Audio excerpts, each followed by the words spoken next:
আসসালামু আলাইকুম প্রিয় বন্ধুরা।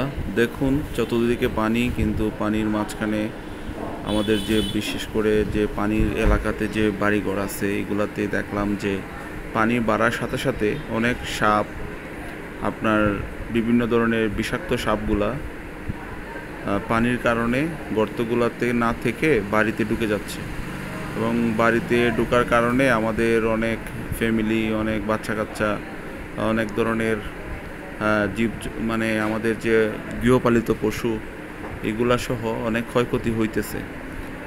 তাই দেখুন এখানে এই যে একটি বাড়িতে এই একটি আসবাবপত্রের মধ্যে সাপটি ঢুকেছিল।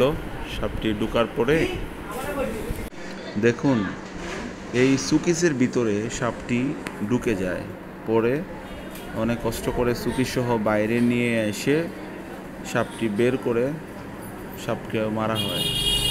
তো এই জন্য সবাই সতর্ক থাকবেন। আসলে এখন তো সাপ, নতুন নতুন সাপ অনেকগুলো বের হয়েছে, এগুলো আপনার দেখবেন যে ঘরের ভিতরে ঢুকবে, অনেক ক্ষয়ক্ষতি করবে, দংশন করবে, অনেক ক্ষতি হইতে পারে। আপনার বাচ্চা সবাই সেফ থাকুক, আপনার গৃহপালিত পশু টশু সবাই সব কিছু সেভে থাকুক, এটাই আমরা চাই।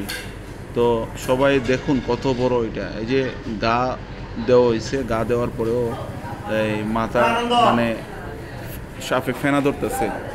এই যে সাপে ফেনা ধরতেছে দেখেন, দুইটা গা খাইছে তারপরেও ফেনা ধরতেছে। এখন কত শক্তিশালী মনে করেন, অনেক শক্তিশালী, অনেক শক্তিশালী কিন্তু সাপটা। তবে দেখা গেল যে আসলে আমরা এখানে এটাই যে একটু সতর্ক থাকি, গ্রামে যারা বসবাস করি তাদের ঘর যাদের পানির কাছাকাছি, নদীর কাছাকাছি, তারা যেন একটু সতর্ক থাকি। তাইলে অবশ্যই আমাদের পরিবার, আমাদের সম্পদ সব কিছু সহজ, মানে সব কিছু আমাদের সহজ থাকবে, নিরাপদে থাকবে, আমরাও বসবাস করতে পারবো আমাদের বাচ্চা কাচ্চাকে নিয়ে। তো ধন্যবাদ, সবাই ভালো থাকবেন, সবাই সুস্থ থাকবেন। আর ভিডিওটা যদি ভালো লাগে অবশ্যই লাইক শেয়ার দিবেন। ধন্যবাদ আপনাদেরকে, জানাই আমার পক্ষ থেকে সালাম। আসসালামু আলাইকুম।